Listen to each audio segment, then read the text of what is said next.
Vibrate. Vibrate higher. So, think about what's the holy grail between somebody taking action or not. It's one word, certainty. When somebody is absolutely certain, the common word is believe, right? But you can believe at a general level or you can believe with certain. When you're absolutely certain that if I do this, it's gonna get that result and that result's gonna change my life, you'll do it. When you think it absolutely is not gonna work, you're never gonna do it.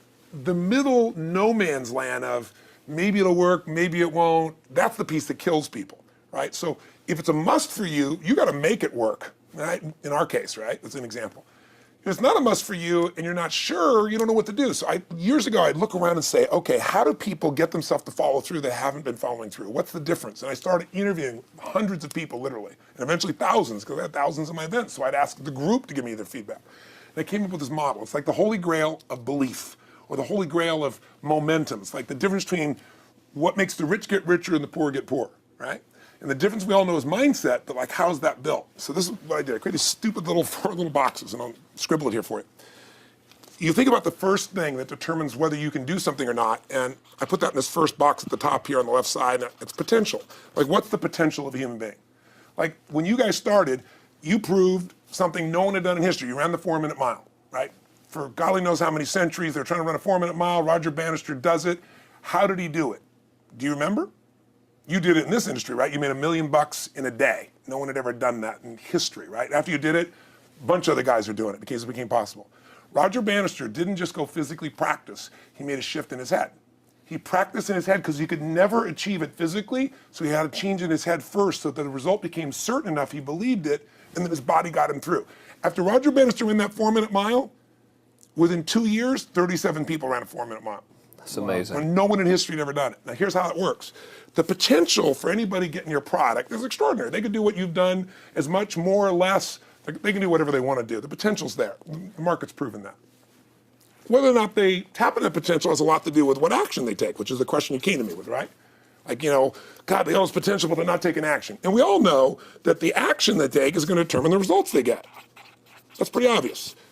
So most people have a belief about what their real potential is no matter what you tell them. And that affects how much action they take. And of course that affects the result. And then ironically, that result reinforces their belief. And then that belief affects it. So I'll give you an example. Let's say a person has unlimited potential, we all agree. But they take little action, little results. Why? Because they have to start with a problem with their belief. They don't believe it's really going to happen for me. Maybe for Frank Kearns because he's got the cool hair and stuff, or maybe it's for you because you're so driven, but it's not me. Maybe Tony Robbins because he's a freak, got these big teeth. Whatever their thought process is, right? They got this thing, right? But what happens is, if you believe that there's very little potential, how much action are you going to take? Nothing. Nothing, little. And when you take little potential with a little action, what kind of results do you get? Lousy little results. And when you get little results, what does that do to your belief? You go, see, I told you this was a waste of time, told you this wouldn't work. And then what happens? You tap even less potential, you take even less action, you get even worse results, and your belief gets even weaker. And this sucker feeds on itself until you are in a downward spiral. It's poisonous. It's poisonous and it's self-fulfilling. Now, what if something could happen that could come along and fill you with a sense of absolute certainty? Not like I believe, but where you know. In you guys' case, mine as well, we knew because we had to. Because we burned the boats. There was no other option. We had to find a way. We weren't going to live that way. We all did it in different ways and for different reasons, but in essence, that was it. If you get yourself in a state of certainty that this is going to work, I'm going to find a way, and if this doesn't work, I will make the way, then you tap a lot more potential. And when you're certain in your potential, you take massive action. When you take massive action, you really believe in something, you get great results. When you get great results, your brain goes, see, I told you I was a stud. I told you this thing would work out. Now you're even stronger. You tap more potential, take greater action, greater results. That's how you went from $300 in a week to $2,500 in 5 days to $100,000 in a month to $1 million in a day. Same thing with you. And we get momentum. That's why the rich get richer and the poor get poorer. Now some people go out and they go, well, I'm going to take a bunch of action. All right, I'm going to open this product. I'm going to try it. And they'll say to you, I even did it. But it's like a salesman who goes and knocks on the door, and he knocks on 100 doors and says, You don't want one of these, do you? Yeah, exactly right. You know? And even if he doesn't say it verbally, his face says it because he doesn't believe it's going to work. So his voice, his body, the execution is so weak. Maybe if he talks to 100 people, somebody's going to buy out of pity. They don't want his kids to starve, right? But he's not going to get the result. So the core difference in people is how do you produce certainty when the world isn't giving it to you? You go out and you try, in your case, you're 100,000 in debt and nothing's working. How do you keep yourself going? The way you did it, the way I did it, the way you're doing it, we may not have done it consciously, is we didn't change our potential, that was there. And it wasn't even taking more action. Taking more action with a belief it's not gonna work, it's not gonna change anything.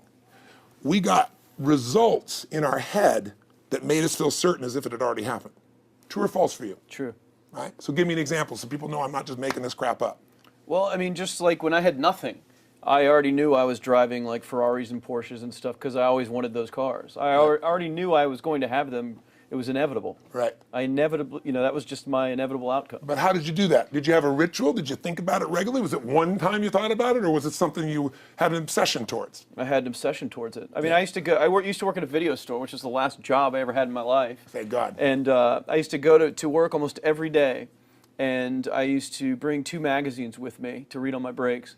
Entrepreneur magazine, just to read about business and everything else, and read about what other people are doing, look for role models. And I used to carry an auto trader with me.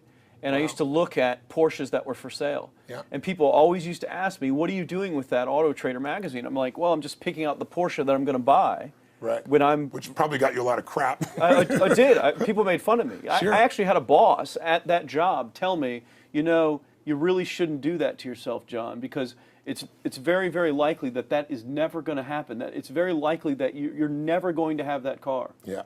That's the kind of belief he was trying to put in my head.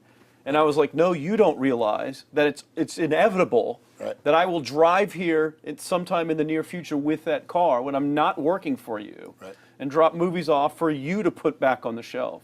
And that actually happened. And it was one of the most fulfilling days of my entire life. And the great thing was when I pulled up in this car, I was in my mid-20s. Yeah. A car that most mid-20s. What kind of car was it? It was a Porsche 911 Turbo. It was a convertible and everything. Sure. Just a beautiful car. It was one I Well, always Death dreamed to rocket. having. But for a few years I always circled the ads of which ones I was going to buy. Well, when I finally got it and I pulled up at the store, I had all these people. Some people that were still working at this $7 an hour job were there years after I left. And I'll never forget this, even the boss and stuff, and the reaction of the people was like, wow, that is awesome. Yeah. Is that your dad's car? And all I said to them was, not exactly. Good for And you. I just smiled and just left. But it was, it's the weirdest thing, but I just knew it was going to happen. But you knew it because I conditioned myself you to did it to over and know over it was- again. yeah. When I was in high school, I was not a popular kid, but I was passionate and intense, and I'll never forget. Some particular girls gave me some crap, and a guy too.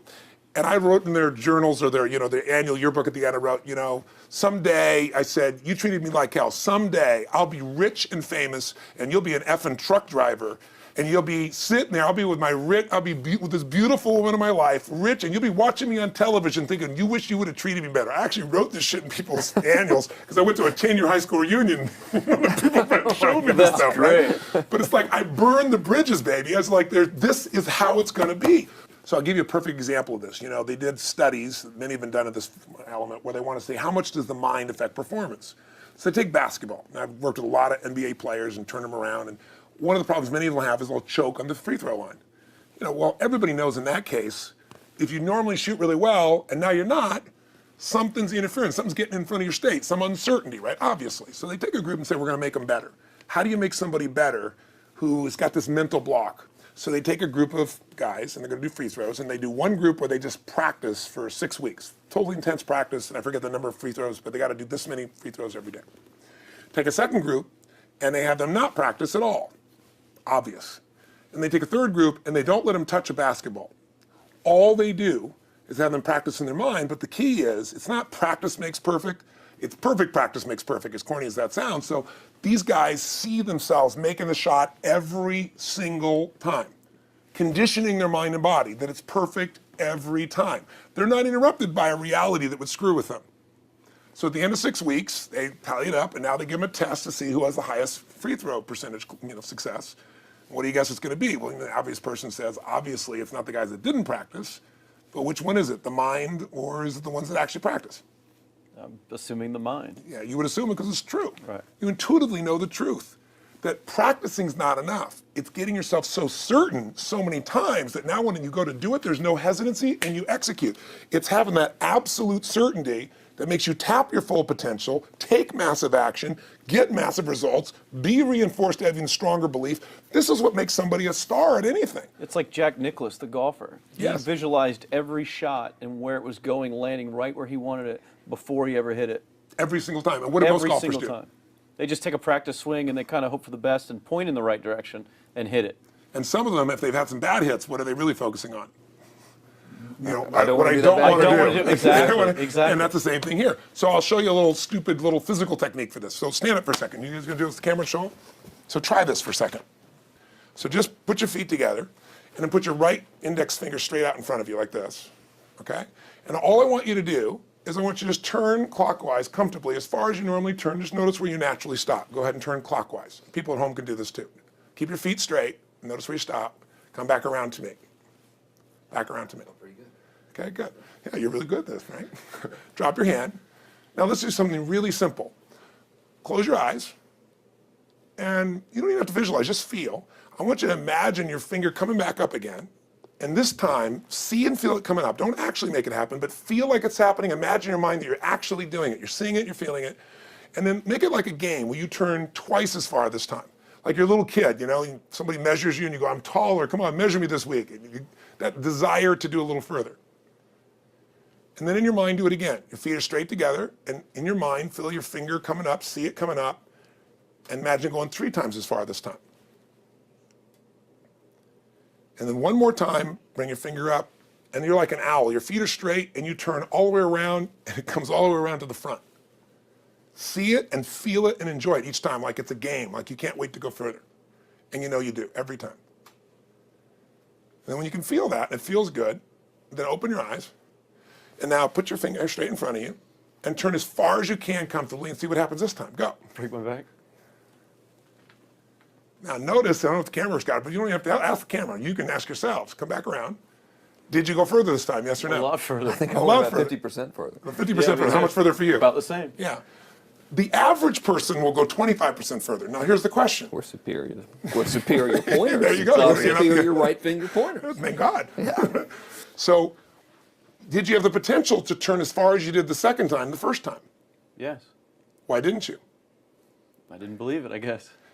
We have beliefs about stuff we don't even know we have beliefs. You have an unconscious belief about how far you can turn comfortably. The first time I did it, when I pointed straight back, Yeah. I thought I probably shouldn't even go that far, like it was going to hurt me or that Yeah. I wasn't capable of going any Yeah. farther. It's like, And how much further did you go this time? And the camera I knows pointed over there, That's about over exactly there. right. Now here's the difference. The potential was there the first time, and you took action, and you got a result. But it was 50% less than what you did later on. And the only difference is I changed your belief. How did I change your belief? We didn't work harder on your potential. We didn't take more action. I got you to see the result in advance. I got you to see it vividly 2 or 3 times. That's all. Of going further, and then your brain went, oh, I know what to do. Boom, it went there. Isn't that what you did by looking at your cars every single day and envisioning it? I mean, isn't that what you did when you created whatever the vision was? It was $300, $2,500, $1 million in a day? Yeah, that's what's missing for these people. They're not getting that execution is everything, but it doesn't happen if you don't get the psychology set of a state of total certainty. And you just change that 50% in 3 minutes worth of visualization. And visualization is only one technique. For me, because I was like losing my balance with my eyes closed, because I was kind of like lopsided. So I got one good visualization in. The rest of the time I was like, I sure hope I don't fall down on camera with my eyes closed. It's going to look really dumb. We're going to have to do it. So you don't even have to be good at visualization. You can still get the improvement. So I want you to get, you ask the question, what is that difference in people? This changes people's certainty.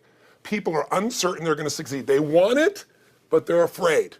The best way to deal with a fear is get a big enough reason that makes you have to succeed, or condition yourself where you see it and feel it so often that you're certain that you just do it. That's all it really takes. That's awesome. You know, this worked. I was thinking this while you were talking about going to the Sit video down so store. we can hear this and we'll go. You were talking about working in the video store and looking at the Porsches and stuff. I used to drive around in my car, doing the cold calling of the credit card machines. And one way that I would avoid cold calling the pain of like cold calling and knocking on doors and everything would be to listen to your stuff and listen to Jim Rohn's stuff. And I would just drive around, no particular destination, just to listen to it. And strangely, I still like to drive around. I prefer to listen to that stuff in the car for some reason. It's because it's where you got imprinted. I guess. I mean, it's like, well, I'll just drive up and down the coast and check out the ocean, you know? Yeah. So I would drive around, and I would envision myself holding those types of seminars and teaching people that kind of stuff. And 3 weeks ago, I was teaching a seminar in San Diego, and I was talking about beliefs and envisioning things, and I had to stop. And I shared with the audience, I was like, you're not going to believe this, but I actually used to envision this very moment of me talking to you right now. So it really, really works. Definitely works. Makes a difference, I'd say. I'll tell you what, I worked with Andre Agassi in 1993, I think it was. He'd been #1, he dropped to 32nd in the world. And he was literally ready to quit with no exaggeration. His father was managing him, and he was so angry with his life. And he went through some, I think, wrist surgery at the time, and he's working on his swing. And he was dating Brooke Shields at that point. They weren't married, and not his current marriage, obviously. And so she said, you got to come see Tony. She goes, I don't need motivation. He goes, he's not motivation, man. He's strategy. He'll show you how to make that shift in your head. So he comes. I work with a guy. In the beginning, he's saying, do your magic stuff. Like, oh, yeah, great, thank you. And I said, tell me, if you ever hit a tennis ball perfectly, and I'm trying to get him in the zone to remember that time, like you visioned, where he was perfect at it. He goes, of course I have, and I get him vision over and over again. And finally, he's in the zone. He's feeling that again, right? He's seeing it, and he's feeling certain, and the swing is going perfect. And I said, how's that feel? He goes, it feels perfect. I said, but are you thinking about the swing? You're not thinking about the swing. You're not thinking about how to do it. You're just seeing the result you want so vividly that it's there. So all I did was train him how to go in that state over and over again. He won the next weekend. The second weekend he came in second. Within 6 months he was #1 in the world again, and he gave me unbelievable credit. But all it was conditioning the mind. You did it with tape, so did I. We were just talking about this earlier, Pam and I. I used to go when I was 17 years old down in downtown Los Angeles, this place called Night Education, K-N-I-G-H-T, like at the night. And I'd save up all my money, work as a janitor, and I would get these tapes and listen to these things over and over and over again. I went there for years, and I didn't have enough money, and I leveraged everything I had, but I knew how to train my mind. It's the one thing I knew how to do. This man's name is Mario. I saw him in his 80s. He obviously knows how my life turned out, and was very proud of the role he played in that process. He used to tell people the story. This guy's the real thing. He didn't just start out this way. This is how Tony did it. He listened to these tapes. He conditioned himself, right? This is the real stuff. He passed away a few years ago. I'm calling his house, and he passed away, and his daughter was there, and she wanted to share with me that how I touched his life and so forth. But the best thing was, I thought, you know what? I want to get those tapes. I want to get that stuff that conditioned. I want to go back to that moment like you did of, that moment was visualizing, now I'm living it. And she said, he left all this in his will to you. So I have all these tapes now that are from the time when I originally went through, and like I'd go to sleep and I had these sleep tapes that conditioned my mind to believe that I could succeed even when I was sleeping, or to build energy in my body. And anybody who wants to succeed has got to know it doesn't just happen. You can buy a product, but you also, with that product, have got to condition yourself. You got to make it a must, and you got to get a ritual. And if you do it, whatever you used to dream about you thought was so huge, you'll just live it. You'll live it like you lived this yesterday, like we're all living the life that we envision. Because we had to, and because we played this game with our head. We got the belief to be real by seeing it enough times and feel it enough times till our brain believed it, and then it made it happen. Which raised the potential, which made us take more action, which got us better results, which raised our beliefs again. That's right. And then that's why the rich get richer and the poor get poorer. So instead of bitching about it, change it. And this is how you change it. It's like a self-fulfilling prophecy. Completely. It's pretty easy to change. Just that one simple exercise was amazing. I'm still like, holy crap, I wonder what else I can do now if I But just look sit what most around people do. Most people do the opposite of that, right? They get the product, or they think about doing it, and what do they envision? It not working. That's Yeah, right. the excuses that So they have envision to it not defend working. As soon as they envision it not working, they feel uncertain. As soon as they feel uncertain, how much potential they tap? Little, if anything. And so they send back your product, and they listen to the damn thing, And guess what? What does that do, by the way? They make that as another lousy result in their life. I didn't even follow through on that, and they believe even less. This process is the holy grail. It's where the whole game changes, and anybody can do it, and they can do it in a few minutes. And if they do it a few minutes each day, then they get a different life. They do it a few minutes one time, their life changes for the day. We're defined by our rituals. Everybody's got rituals, certain things they do every day. And what we three have in common, and anybody that I know of who has a life that they're living that was once a vision, is we saw it again and again and again, even when it didn't work, even when you lost 100 grand, even when I'm working as a janitor, there was something we would not give up on. And if somebody watching wants to change their life, they got to decide what they won't give up on, and then put themselves in the state of momentum by a couple little rituals. That's all it takes. And I think especially when it comes to anything related to making money, like making money products or promises or courses, people are so inundated with scams and all this garbage, true garbage, that their natural thinking is that they're so skeptical. It's like they fall into the conditioning of, well, if anything's ever going to work, that thing has to prove it to me before I believe anything. So when they go to approach the thing to make more money with, they're like, well, I'm starting at zero, and this thing has to prove to me that it has any potential at all before I believe that it will. Don't you agree with that's the case? Unfortunately, I agree it's the case, but here's the truth. When somebody says to me, in my business, even more, because a lot of people think I'm a motivator. I hate that term. That's never been what I've done. I do believe in energy, and I'm passionate. They see 10,000 people in the room rocking, they go, oh, he's motivating them. I believe in peak state. You get a top athlete, you get in a concert, and you get in state, right? The problem is, to defend themselves so they won't be disappointed again, they lower their expectations. So someone will say to me, well, I'm skeptical or I'm pessimistic. And my response to them is, no, man, you're gutless. It takes no guts to be skeptical. You don't have to have any capacity to be a critic. And now with the web, you don't even have to own that you're the one being the critic. You can burn somebody and anonymously, right? I said, you know what? It takes guts to believe. And if you think something's going to do it for you without you putting your guts on the line, you might as well forget it right now. So this idea that I'm skeptical or they got to prove it to me, it's the biggest lie. What that really is your fear talking. You're so scared of failing, you don't even want to get your hopes up. And if you don't get your hopes up, you might say, well, what if they get their hopes up and somebody gets disappointed? How many disappointments have we experienced in our business careers and in our lives? The difference is some people take disappointment and let it destroy them. Other people take disappointment and let it drive them. And you get to choose. Are you going to turn this thing into why it didn't work and a bunch of stories and excuses, or are you going to take this thing that didn't work and figure out what are you going to do to make it work? And it may not happen the first time, the second time, the third time, but the people that are relentless find the way. And it's the common denominator in all these guys that are kind of our friends or family, money masters, the new money masters is they all did it with will. Nobody here inherited this stuff. Everybody figured it out. Mm-hmm. And keep figuring it out. And it's going to keep changing. And you say, you know what, 1% of 99% of the money being made is being made by 1% of the people, because only 1% of the people will condition their mind and condition their body and follow through with some daily rituals. The rest will tell a story about why it didn't work, how it wasn't their fault. And you got two things in life. You got results or you got a story, And too many people think that 1% is somehow entitled to it and they're not, which is, it's just all in the head. It's all in the head. Belief. It's all in the head, which can be changed with some conditioning. Basic conditioning. You just proved it to us. That's fun. That's why I made Get the Edge and Personal Powers, because I understood that from the very beginning. Originally it was 30 days, and years later people would say, I've heard all the great results and everything else, man, but I don't have 30 days. And I'd be behind the glass, focus group, watching these people want to shake them like, you don't have 30 days to change your life, I thought, okay, I'll make it 7 days. Just one, because after 7 days, you get momentum. I mean, think about it. When do people's lives change? In a moment. It doesn't change in 10 years. Your life may have sucked for 10 years, but there's one moment when your whole life changes, the moment you decided. When you said, no more, and I'm doing it, and you kicked yourself in the ass, and you made yourself go do something, right? When you finally said, enough, no more, I quit, or let's begin, or I love you, there's a moment when somebody's life changes. And that can be gotten in a couple of days. So people watching don't have to wait until they've mastered everything. They got to get started and do what's next, and just put themselves in a state where they start making some progress. Well, there it is. I think that's the answer that can help solve that problem with a lot of people. They'll just pay attention to it and do it. The bottom line is, all three of us and some of the people that we consider as family that are part of this process, we've all done well, and we don't need to do this stuff. We're able to do the stuff because underneath it all, people can see in your eyes, Frank, when you talk about $2,500 you made that day and the joy, right? Or you talking about not willing to settle, and just, I don't care what they say. They tell me I'm going to sit here and I should lower my expectations. I'm going to be driving my car in here and they're going to be delivering a video to me.